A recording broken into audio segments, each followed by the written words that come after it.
Bienvenidos a El Rincón de Aquiles.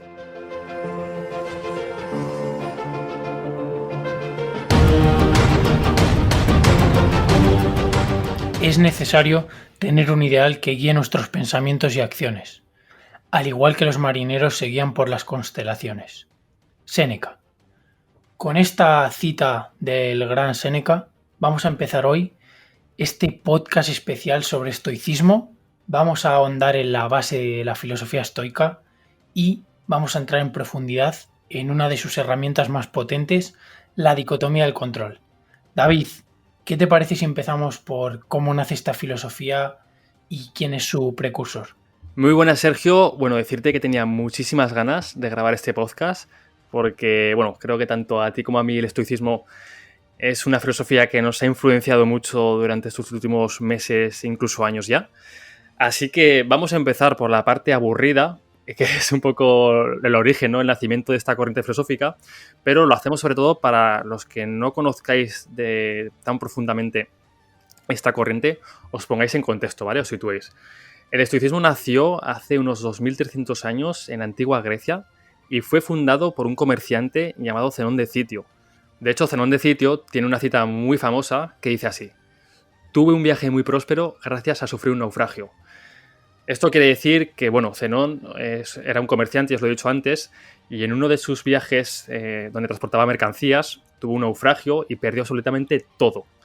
Gracias a esto empezó a filosofar, empezó a desarrollar esta filosofía influenciada por el cinismo, que acabó desarrollándose en lo que hoy conocemos como estoicismo. Así que desde aquí, gracias Zenón, gracias por naufragar, porque seguramente de no ser así, pues no hubiera existido el estoicismo, ni estaríamos David, hablando aquí de... te interrumpo para lanzarte una pregunta y es, ¿estoicismo, esa primera parte, creo que tiene algo que ver con el lugar donde practicaban su filosofía los estoicos, ¿no es así?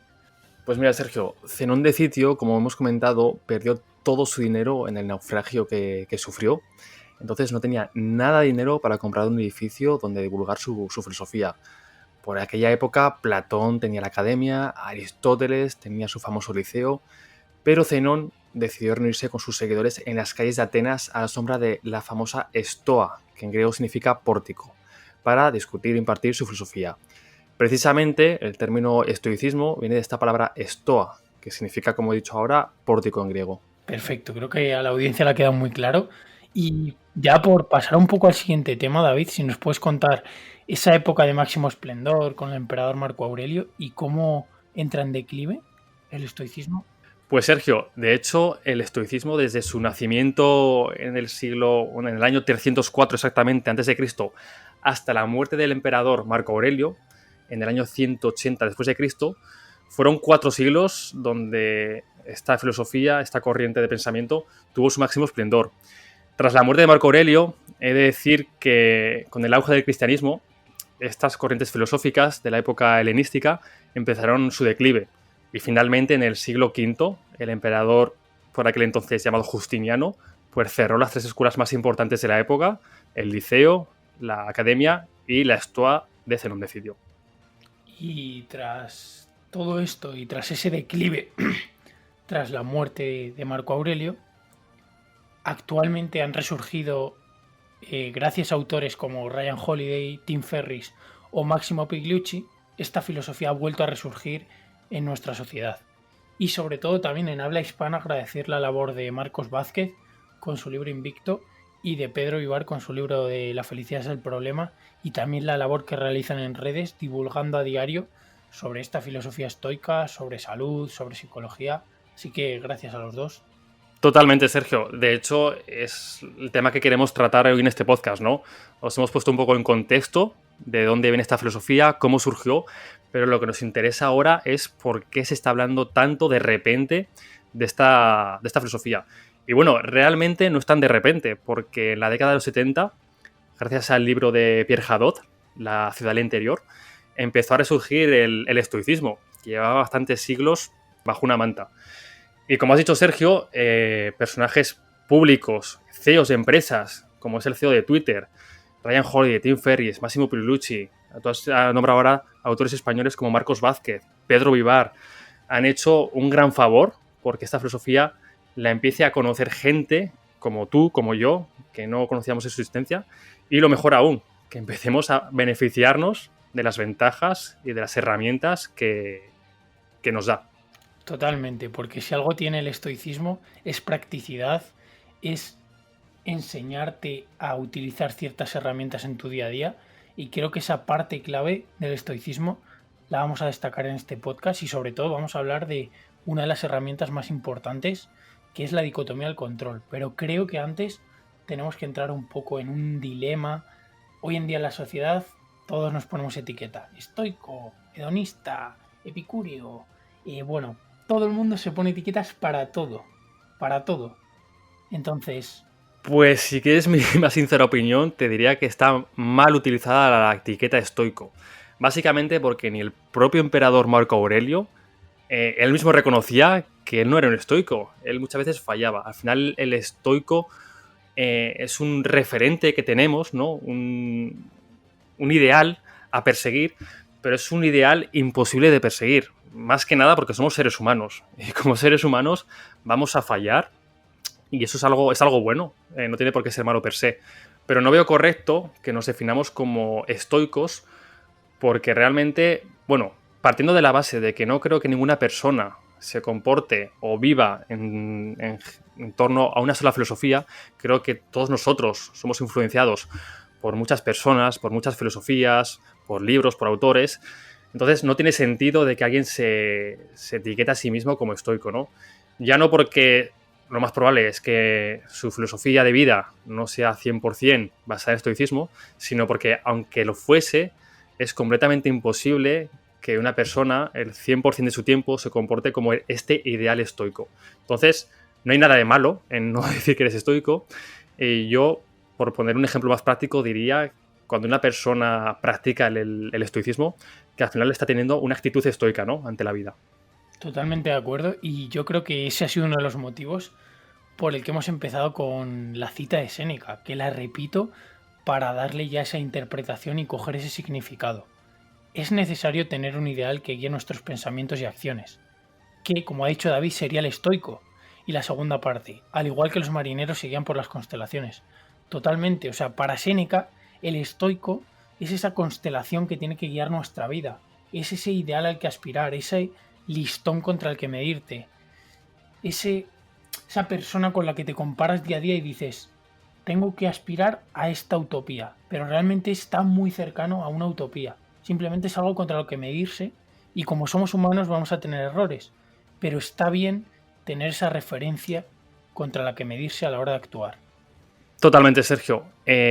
Aunque de hecho no hemos explicado aún a la gente qué cojones es el estoicismo, porque estamos hablando de aquí de si soy estoico, de si no soy estoico, de quién lo creó, pero realmente, ¿qué es el estoicismo? Porque hay muchas definiciones, pero por sintetizarla en un par de frases, Sergio, ¿cómo explicarías a la gente que no conoce esta filosofía? Pues básicamente para mí el estoicismo simplemente es una filosofía práctica. ¿Y qué quiero decir con esto? El estoicismo no es una filosofía en la que te tienes que sentar a pensar, a reflexionar, que también, ojo, pero no es solo eso, sino que es una parte de tu vida que impacta de manera práctica. Son herramientas, son enseñanzas, es conocimiento aplicable al día a día. Entonces, si te parece, también me gustaría saber, David, tu definición del estoicismo. Totalmente. Yo añadiría ahí de que es una filosofía que nos enseña sobre todo a gestionar nuestras emociones y a actuar con razón y con virtud. Al final lo que nos diferencia de los animales es nuestra capacidad de raciocinio, y los estoicos ilustres decían de que debemos comportarnos de acuerdo a la naturaleza, ¿no? Y nuestra naturaleza, de hecho, es el vivir con razón, el actuar y el pensar con razón. Al final un mono no le puedes pedir que se siente en una silla. Un león no le puedes pedir que te haga una cuenta y una multiplicación, porque su naturaleza no es esa, su naturaleza es otra. A un ser humano sí que le puedes pedir que actúe con raciocinio, porque es su naturaleza. ¿Cuál es el principal problema? Pues que hoy en día, con las redes sociales, la era digital, el cortoplacismo, los estímulos abundantes en nuestro día a día, esta capacidad de raciocinio, de disciplina, de autocontrol, se está perdiendo a unos niveles impresionantes.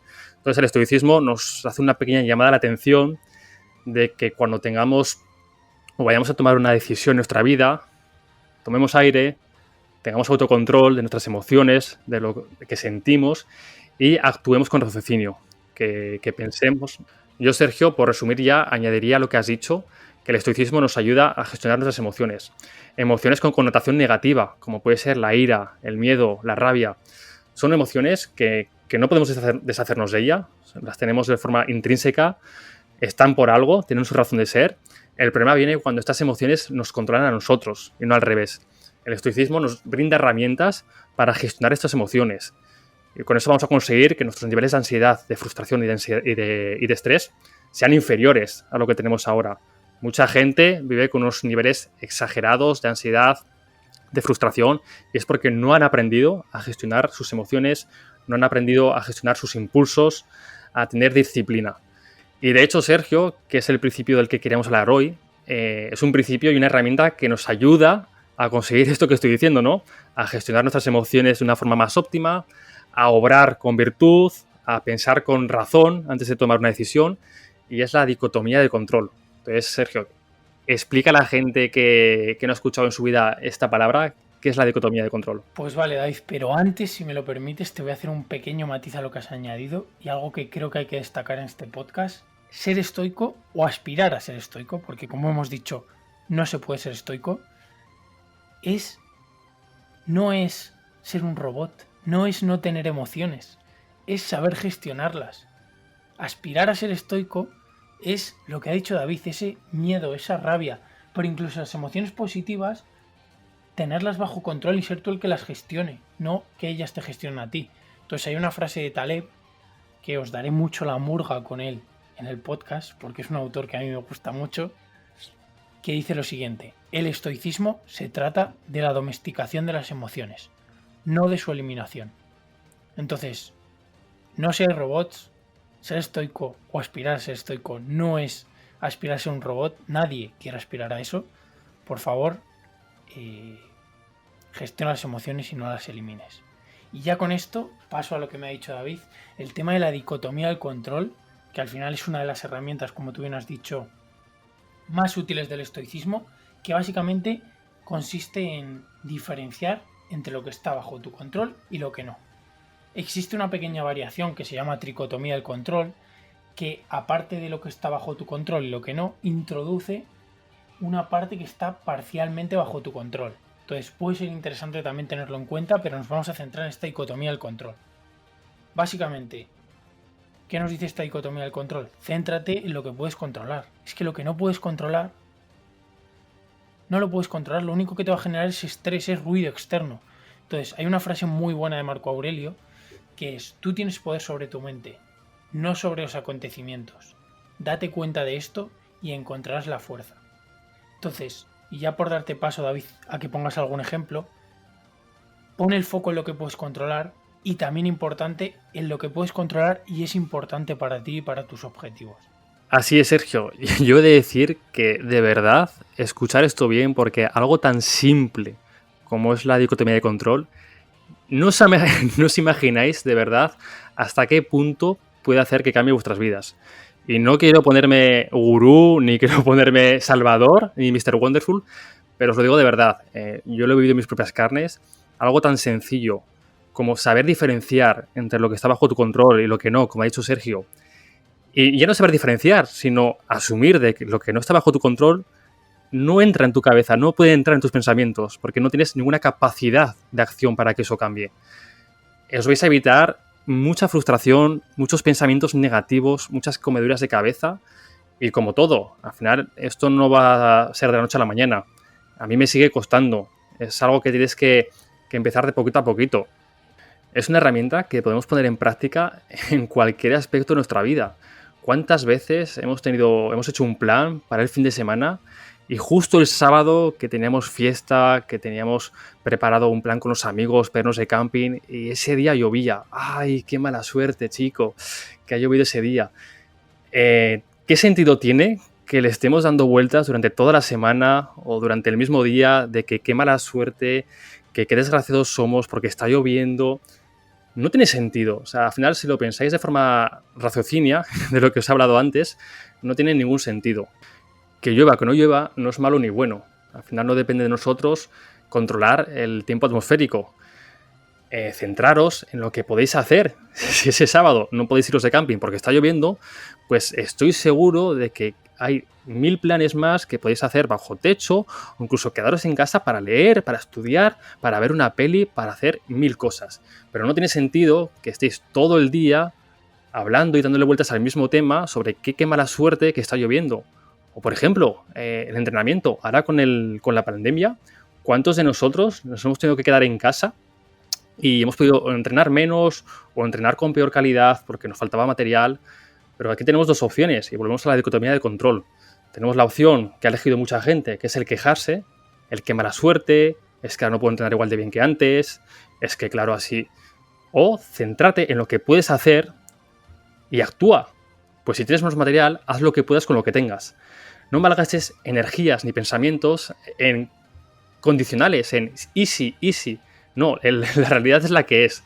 Entonces, es algo muy sencillo de aplicar, es algo que también cuesta mucho, es algo que sobre la teoría, sobre el papel, es sencillo, pero muchos de nosotros nos hemos pegado, porque la sociedad también nos ha llevado por este camino, a la falta de responsabilidad, ¿no? A que siempre hay que echar la culpa y la responsabilidad a lo externo, a que nosotros no somos responsables de nada. Claro, esto es una trampa muy sencilla. En un solo pensamiento nos quitamos toda la culpa y toda la responsabilidad. Pues no. Empezar a tener responsabilidad de vuestros actos y veréis como al final esa responsabilidad os va a hacer libres, porque tanto lo bueno como para lo malo que pasa en vuestra vida va a depender de lo que hagáis o de lo que no dejéis de hacer. Pues David, creo que este mensaje es muy bueno, el mezclar la dicotomía del control con la responsabilidad. Responsabilízate de lo que esté bajo tu control, pero ojo, no lo subestimes, porque tenemos más cosas en nuestra esfera de control de lo que pensamos. O sea, podemos abarcar muchísimo más de lo que pensamos. Te pongo un ejemplo, estamos mal de salud. Es que nosotros tenemos control de entrenar todos los días. Y eso a lo mejor no es un control directo y es un control que se ve más a largo plazo, que es un control que a lo mejor no tiene un impacto en un día, que hay que hacerlo a lo largo de los días, pero también tenemos control sobre eso. ¿Quieres ser libre a nivel de ideas, de pensamiento? Pues a lo mejor escuchar este podcast o leer libros, eso lo tienes bajo tu control. ¿Qué te crees? ¿Que leer un libro te va a hacer saber mucho más, te va a cambiar la vida? Pues bueno, puede ser el libro que te cambie la vida, pero yo creo que leer, escuchar podcasts, entrenar, son cosas que tenemos bajo nuestro control, pero que hay que dedicarles tiempo a lo largo del tiempo, valga la redundancia. O sea, hay que dedicarles un huequito de cada día durante mucho tiempo para que tengan impacto. Y eso también está bajo nuestro control. Y ya, David, yo creo que por ir cerrando este podcast y por no dar muchas más vueltas, ¿qué te parece si entramos en el tema de los dogmas? Porque es que ahora hemos hecho un podcast de estoicismo y es que, pues bueno, somos practicantes del estoicismo hasta la muerte. Estoicos no, porque claro, no se puede ser estoico, pero claro, somos practicantes del estoicismo y ya está. Pues no me tires a la lengua, Sergio. A ver, mi opinión personal es que esta corriente, como muchas otras hoy en día, se acaban convirtiendo en un dogma, lamentablemente. Entonces, estamos a tiempo de que esta filosofía tan bonita como es el estoicismo no acabe en un dogma. Entonces, vamos a dejar de ver el estoicismo como algo que lo cura todo, algo que si eres estoico eres mejor que otras personas. Al final, el estoicismo no es ni peor ni mejor que otras filosofías u otras formas de ver la vida. Simplemente te brinda unas herramientas para vivir más tranquilo, para saber gestionar tus emociones y tus problemas de mejor manera. Y ya está, y ya está. El estoicismo no va a hacer que tu vida mejore un 200%, ni va a hacer que te hagas millonario, ni va a hacer que te estés más fuerte, ni te va a hacer mejor persona. Entonces, huir de las personas que nos venden cualquier idea, entre ellas el estoicismo, como la solución a todos tus problemas. El estoicismo simplemente, pues como he dicho, te va a dar una pequeña ayudita, ¿no? Unas herramientas que puedes aplicar en tu día a día y vamos a quedarnos con eso, Sergio. Totalmente de acuerdo. Y es que al final ¿te ha servido la dicotomía del control? Cógela y añádela a tu kit de herramientas. Pero a lo mejor te ha servido alguna herramienta de la filosofía budista o del cristianismo. De hecho, ahora que nombras el cristianismo, el estoicismo y el cristianismo, mucha gente no lo sabrá, pero tiene más similitudes de lo que pensamos. De hecho, muchos cristianos famosos, como San Jerónimo, se influyeron en pensamientos estoicos. Pues qué bueno, David. Y ya por ir cerrando, te lanzo la pregunta de, vale, soy un oyente, me ha molado el podcast bastante, la verdad, y quiero profundizar sobre esta filosofía. ¿Dónde puedo profundizar? Pues tenemos un blog que se llama Diario Estoico, que bueno, el blog es diarioestoico.com, que bueno, ahora mismo es el blog de referencia de habla hispana sobre estoicismo, y allí podréis encontrar artículos sobre estoicismo, pero no solo sobre teoría estoica, sino artículos donde se relaciona el estoicismo con la salud, con la nutrición, con entrenamiento de fuerza, con terapias psicológicas, con mil cosas. De verdad, es muy interesante. La gente que escribe ahí es una auténtica pasada. Hay profesionales de todo tipo, psicólogos entre ellos. Así que es una buena manera de interesarse por esta filosofía. Son artículos muy breves que los lees en 5 o 10 minutos y te dicen en los propios artículos, si quieres investigar, dónde puedes encontrar más libros, más referencias. También podríamos recomendar algunos libros para la gente que quiere ir un pasito más allá. Pues sí, mira, yo soy muy fan de Taleb, ya lo he dicho, os voy a dar la murga en este podcast con Taleb, porque me gustan mucho sus libros, pero no los recomiendo para empezar.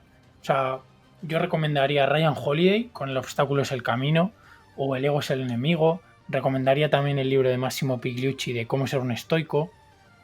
O iba a añadir un libro, ¿vale, David? Y ahora te dejo. El libro de Invicto de Marcos Vázquez, Logra más y sufre menos, que creo que es un librazo que ambos lo hemos leído y o sea, te da una visión muy amplia del estoicismo. Totalmente, no, te iba a interrumpir para añadir ese libro que me has quitado de la lengua, así que creo que estos 4 libros que has dicho, Sergio, son bastante interesantes. Yo sí destacaría uno, sería el último que has dicho, el de Invicto, de Marcos Vázquez.